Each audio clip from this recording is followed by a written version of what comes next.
Ever met someone who is actually driving a simple car and they're just wearing simple wears, they're just walking around, and you just hear people talking about that is a billionaire, that's a CEO, they have invested in this particular company, they maybe have these assets, they have this many invested properties, and you're wondering, like, is this the analogy of that money does not make the noise, or is it like something that they work around?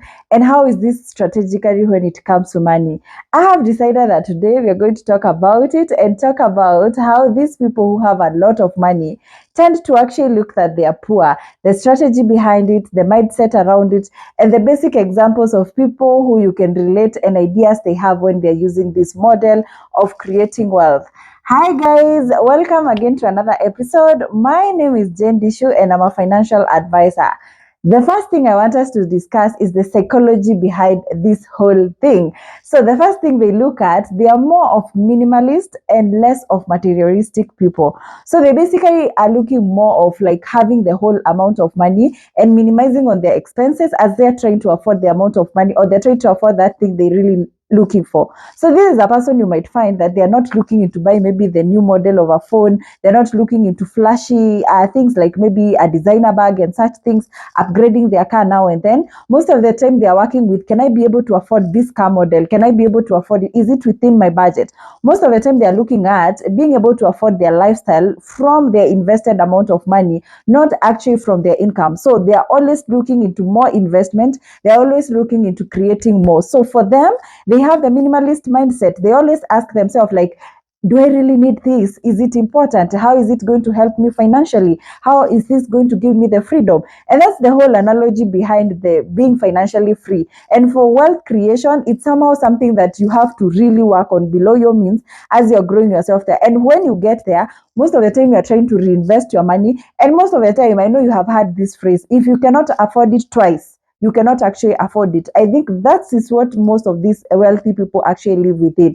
If I cannot be able to afford it twice, I think it's not something that I'm going to get. So I'm going to work until I get it. The second mindset, the delayed gratification. This is the hack, guys. Like, if you're looking into being wealthy, if you're looking into being financially free, you have to convince your mind and develop the financial habit or the money habits around that even if I don't get this fund right now, or even if I don't get this vacation right now, I can be able to invest this amount of money, and the interest that I'm going to get it, I'm going to take the vacation, I'm going to upgrade that fund, I'm going to get that thing that I really want. And this is what we call delayed gratification. You wait until you're able to afford it. And let me tell you the magic behind delayed gratification. Most of the time, investment is going to take a lot of time for you to grow your money, for you to see the results. It will require you to be invested. It will require you to be there and wait until your investment start paying off. So most of the time, you're going to get that you cannot be able to just spend your money in flashy things, in the trend. So most of the time, you have to wait until you can afford it. And let me tell you, this gives you a lot of freedom and peace of mind. This is the analogy behind it. If I'm able to afford something twice or thrice because I already have that income or passive income or money coming from my investment, it means that even when I'm getting that thing, it's not like something that I'm going to feel like, this is a very big money move, or this is something that maybe is a bad decision that I have made. So most of the time you're going to find, if they get this thing, they can be able to afford it. And it's because they have planned for it, they have really saved into it, they have invested in it, and they have planned around it. And this is why when you approach a person who is wealthy and you ask them for money, most of the time they're going to tell you they don't have it. Like, you go and ask like your uncle or someone who you know they are wealthy or they are rich, you go to them and ask them like, I want you to give my 10,000 Kenya shillings. Most of the time they'll be like, I don't have the 10,000. It's not like they don't have. It's because they are trying to teach you the analogy of, even if you want the 10,000 right now, is it important? Is it an emergency? Can it wait? Can we have the delayed gratification? Plan around it so that you don't get into debt, trying maybe to get something that you actually cannot be able to afford. The third psychology trait is the peace of mind. Let me tell you, when you start your financial freedom journey, there is something that you don't negotiate, your peace of mind.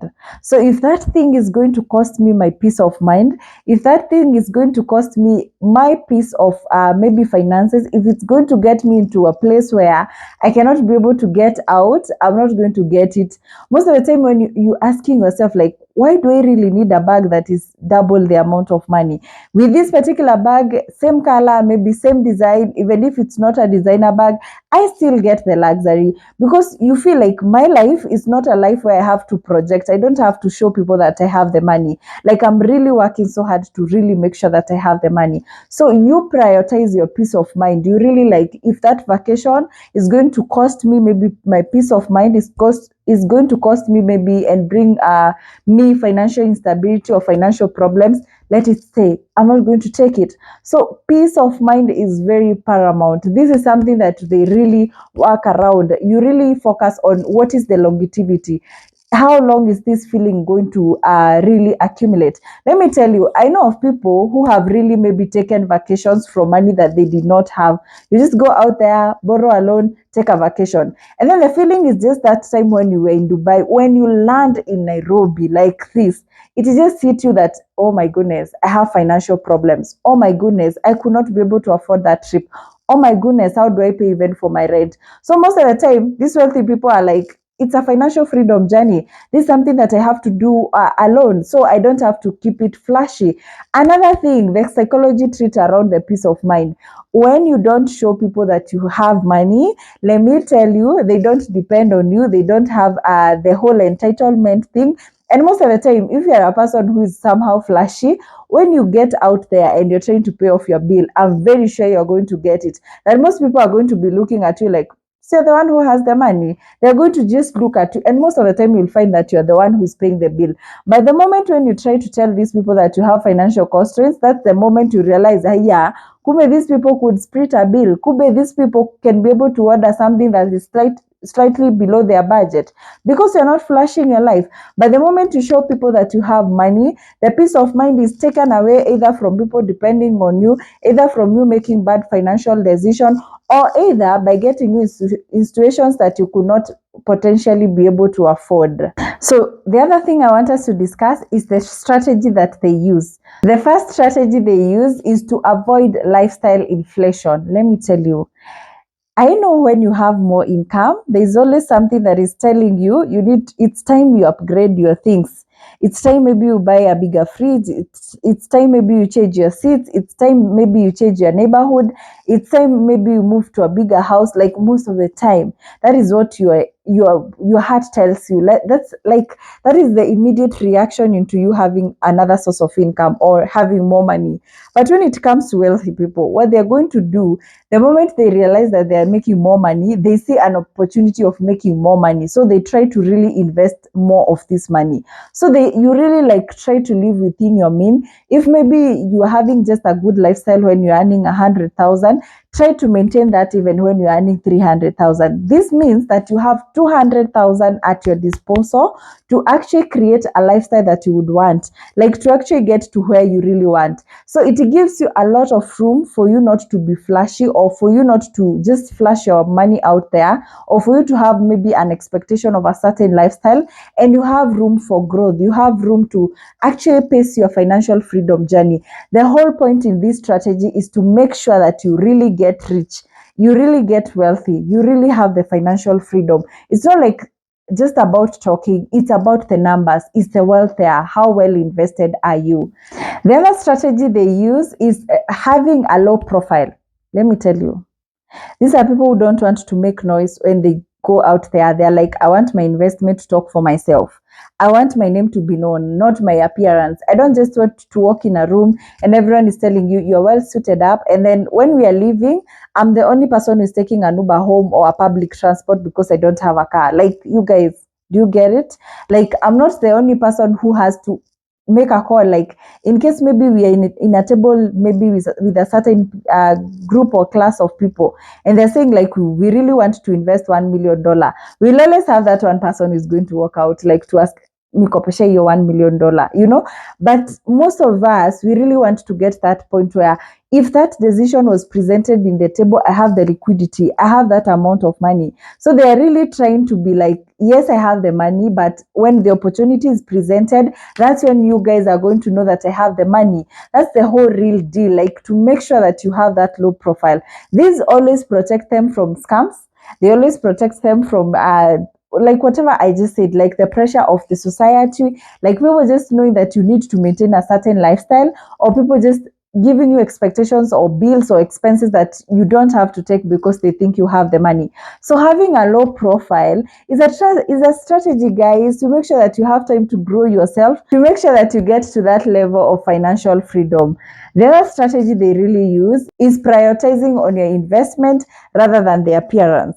In this social era, you guys have to agree, it is always a new thing after a new thing. So it's always a trend after a trend.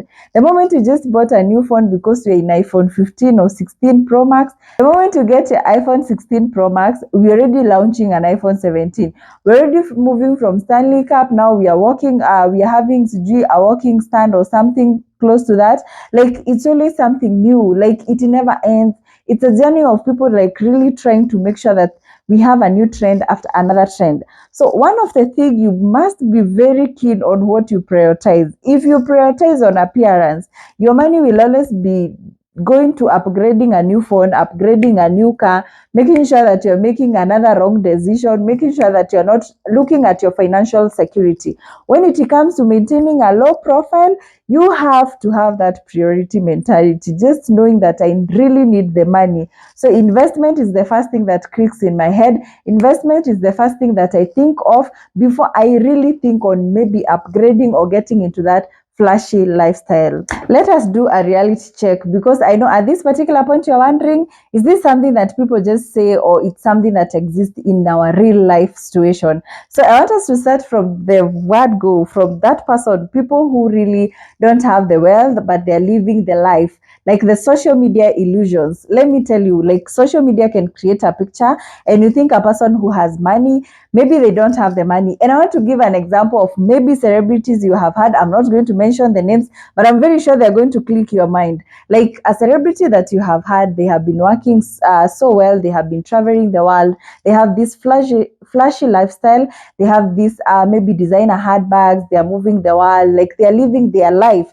And then from nowhere, they are trending on the other side of social media, where maybe they are having controversy that they have debts which they are not paying, they have debts maybe which they have defaulted, and you're wondering, there's the money, there's the lifestyle, where is the money? Like you guys, you don't have investment, like you guys don't have houses. Like we have even gone to extremes of even celebrities coming to us for handouts. They just come here from changos, like we really want money to build. I was suffering from a mental illness or a mental breakdown, I'm not able to pick up myself.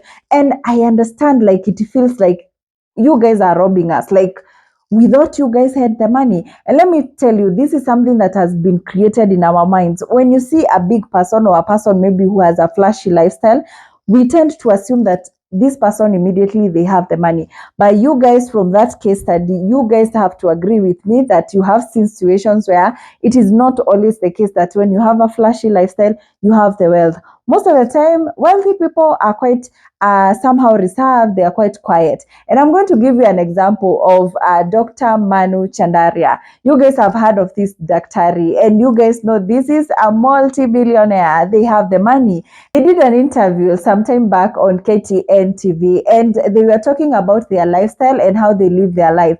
And this man really caught my attention when they talked about having 5 suits.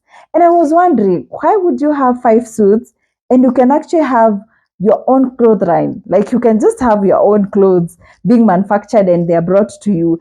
And at this particular point, I just realized, because for them, their sense of wealth is not more of showing people that they have the wealth, but it's them having the investment, it's them having the education, and it's them having the real deal. And you guys have even seen on maybe other maybe people, wealthy people, if you look at their lifestyle, even Akina Bill Gates, you guys have seen the way they dress, the way they walk around, Mark Zuckerberg, the way they dress, the way they walk around. Like you would, if you met that person maybe and you come from a different continent, you might not know that this is Bill Gates, this is the person that you're talking about.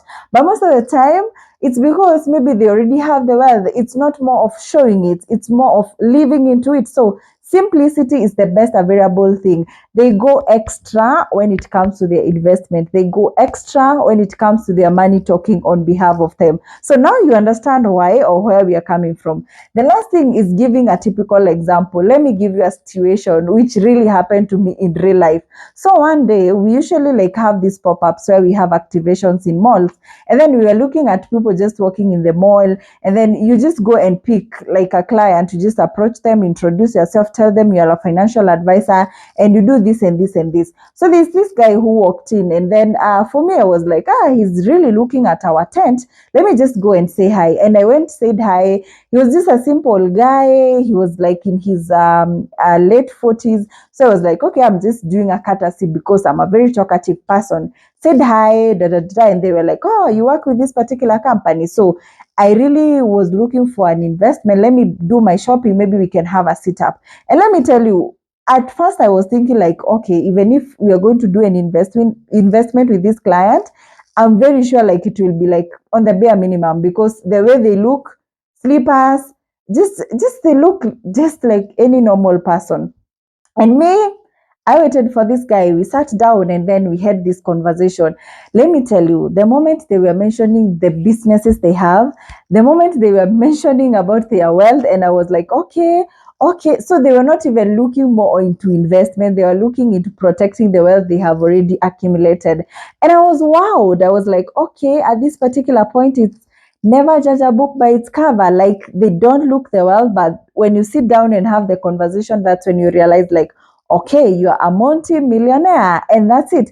And there's another time, we went the same pop-ups, and then there was this client who had a Range Rover, and I approached him, and I remember even my colleagues telling me, Hapo nayo, you have gotten the big fish. So when we sat down with this particular client, they had a lot of problems, they had a lot of loans, the car was even on loan, and they could not be able even to get a simple savings plan because they don't even have room for that. So their life was flashy. They're living in this extravagant side of town, and they really have these activities every weekend, but they cannot be able to manage the same. In the extremes, when I really accepted to say hi to this particular other guy who was wealthy compared to this other one who moved from their Range Rover, let me tell you, it would look like from the face value, like this one has the money, this one doesn't have the money. But it is not always the case. This is why I always say it is not more about looking cheap. It's not more about looking or not having the soft life. And as a person who really believes in the soft life and a person who believes that we only live once, I know the quality of life. But I mean, like, as you are living your quality of life, make sure that it is something that is legit. Also, make sure that it's something that you can be able to afford. You don't just live today and then you regret the rest of your life. So this video is more of just trying to educate all of us that we can be able to actually afford a lifestyle that we create for ourselves by making sure that you're choosing the right way to relate our money. And let me know in the comment section, is this something that you would like maybe to try during your financial freedom journey? And does it feel like something you would work around and would help you actually to get to your financial freedom journey? And guys, I want to remind you, in case you would want maybe to me to walk you through your financial freedom journey, make sure to follow me on my Instagram page to book your session so that you can start this conversation. I hope you learned something from this video, and until next time, thank you.